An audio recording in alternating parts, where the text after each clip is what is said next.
नमस्कार, आप सभी का एक बार फिर से स्वागत है आपके अपने YouTube ड्रीम स्टोरी पर। आज आपको सुनाने वाली हूँ कर्मों के फल की एक ऐसी कहानी जिसमें दो कुत्तों के माध्यम से कैसे समझाया कि कर्मों के फल किस प्रकार से वापस मिलते हैं। तो कहानी को अंत तक सुनिएगा।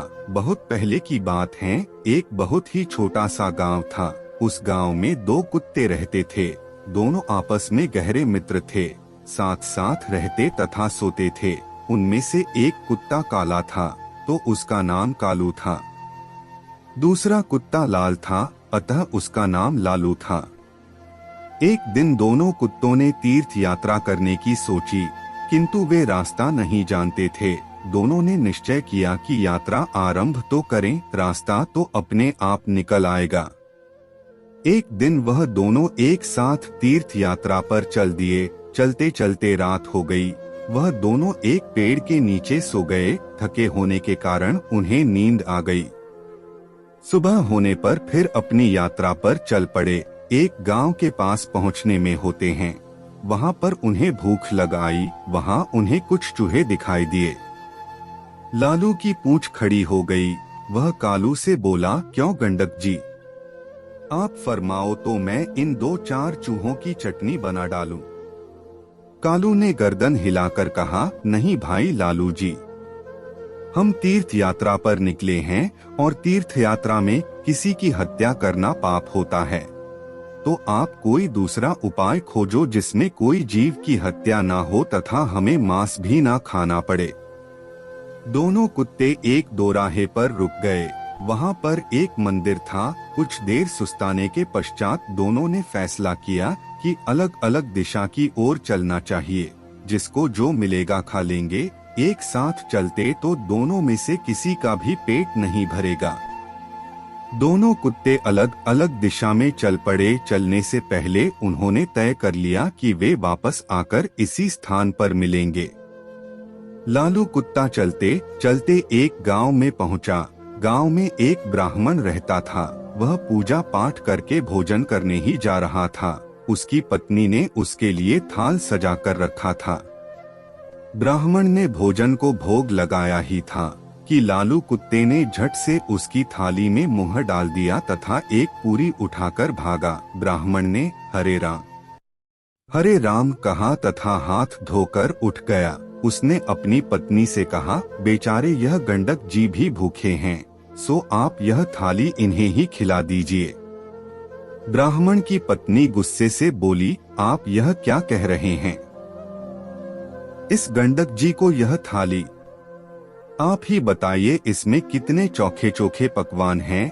खीर, पुड़िया, 2 तरह की सब्जी, अचार, दही। ब्राह्मण दया भाव से बोला, तुम ठीक कहती हो, पर यह भी भूखे होगे।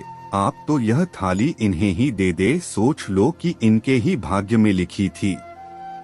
इसके पश्चात ब्राह्मण ने लालू कुत्ते को खूब पेट भरकर भोजन करवाया। लालू ने उसे खूब दुआएं दी।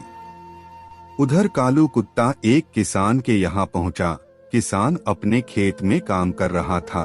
उसकी पत्नी थाल रख कर गई थी। थाल में बाजरे की रोटियां और सांगरियों का साग था। खेत का काम पूरा करके वह थाल खोलकर खाना खाने को तैयार हुआ ही था कि कालू ने तुरंत ही उसके भोजन में मुंह डाला तथा थोड़ी सी रोटी का टुकड़ा तोड़कर भागा।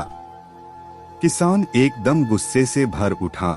उसकी आंखें अंगारों के समान लाल हो गई, भवे बन गई। उसने अपनी लाठी उठाई। गाली देते हुए उसने लाठी से इतनी जोर से वार किया कि कुत्ते की कमर टूट गई।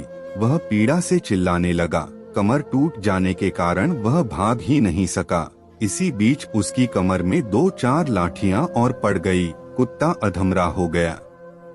लालू दोराहे पर खा पी कर मस्त पड़ा था। वह आंखें फाड़ फाड़ कर अपने साथी की प्रतीक्षा कर रहा था। उसका साथी उसे कहीं भी नजर नहीं आ रहा था। लाचार तथा उदास होकर वह दोराहे पर बैठ गया। थोड़ी देर बाद उसे कालू नजर आया। वह लपक कर उसकी ओर दौड़ा। उसकी टूटी हुई कमर देखकर वह बहुत दुखी हुआ। पूछने लगा, भाई, तुम्हारे साथ ऐसी बात किसने की? कौन निष्ठुर पापी है जिसने रोटी के पीछे तुम्हारी कमर ही तोड़ डाली? कालू की आंखें भर आई। उसने पीड़ा से कहराते हुए सारी कथा सुनाई। कथा सुनाकर वह क्रोध तथा दुख में डूबकर बोला, मैं उससे अपना बदला जरूर लूंगा। उस किसान को बताऊंगा कि खुद की कमर किस प्रकार टूटती है। लालू भी कृतज्ञ होकर बोला, मुझे भी उस ब्राह्मण का कर्ज चुकाना है। उसने मुझ पर कितनी कृपा की है। मैं रोम रोम से उसे आशीष देता हूँ। इसी प्रकार बातचीत करते हुए दोनों कुत्तों ने अंत में यह निश्चय किया कि उन्हें प्राण त्याग देनी चाहिए तथा प्राण त्यागने के पश्चात उनके घरों में जन्म लेना चाहिए।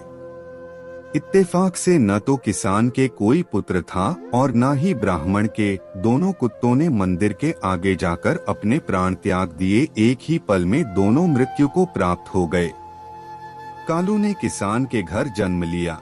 किसान बहुत प्रसन्न हुआ, किंतु उसकी खुशी अगले ही पल विलुप्त हो गई। घर में इस पुत्र के पैदा होते ही उसका बैल मर गया। पत्नी अस्वस्थ रहने लगी। पहले जन्मदिन पर किसान के हरे भरे खेत को जानवर चट कर गए। उधर ब्राह्मण के घर भी बेटा पैदा हुआ। पुत्र के उत्पन्न होते ही राज दरबार में ब्राह्मण की पदवी ऊंची हो गई। ब्राह्मण ने राजा को एक युद्ध में जीत की बात बताई। राजा युद्ध जीत गया। इससे प्रसन्न होकर राजा ने ब्राह्मण को राज पंडित नियुक्त कर दिया। उसे एक महल तथा अपार धन भेंट किया। जैसे जैसे ब्राह्मण का बेटा बड़ा होता गया, वैसे वैसे वह भी बाप के समान तेजस्वी निकलता गया। उसने छोटी उम्र में सारे शास्त्रों का अध्ययन कर लिया। वह बड़े बड़े पंडितों को शास्त्रार्थ में हरा देता था। इससे ब्राह्मण की कृति में 4 चांद लग गए। किसान का बेटा बदकारी निकला। वह बात बात पर अपने बाप को डांटता था, उसे गालियां बकता था। वह जुआ खेलकर बचे कुचे धन को उड़ाने लगा। किसान बहुत ही दुखी हुआ। अंत में उसने सोचा कि इसको सुधारने का कोई उपाय करना चाहिए। इस तरह विचार करते हुए वह एक बुद्धिमान व्यक्ति के पास पहुंचा। उसने उसके सामने अपनी समस्या रखी। बुद्धिमान आदमी बोला, तुम इसकी शादी कर दो। शादी की नकेल अच्छों को सीधा कर देती है। किसान ने तुरंत अपनी लड़के की शादी करने की सोची। वह लड़की की खोज करने लगा। ब्राह्मण का विचार भी अपने बेटे की शादी करने का हुआ। एक सुकन्या से उसका विवाह हो गया। उसके बेटे की पत्नी भी सुशिक्षित थी। उसने आते ही घर को स्वर्ग बना दिया। किसान ने भी अपने पुत्र का विवाह कर दिया। शादी के अगले दिन ही उसका बेटा अचानक चल बसा। उसके बेटे की बहू ने आकर कहा तो वह अचेत हो गया। होश में आते ही वह दीवार से सिर मार मार कर रोने लगा और चिल्लाने लगा, हाय मेरा बेटा, मेरी कमर तोड़कर चला गया। ब्राह्मण का बेटा उसी गांव में एक कथा कह रहा था कि इस संसार में जो जैसा कर्म करता है उसे वैसा ही फल मिलता है।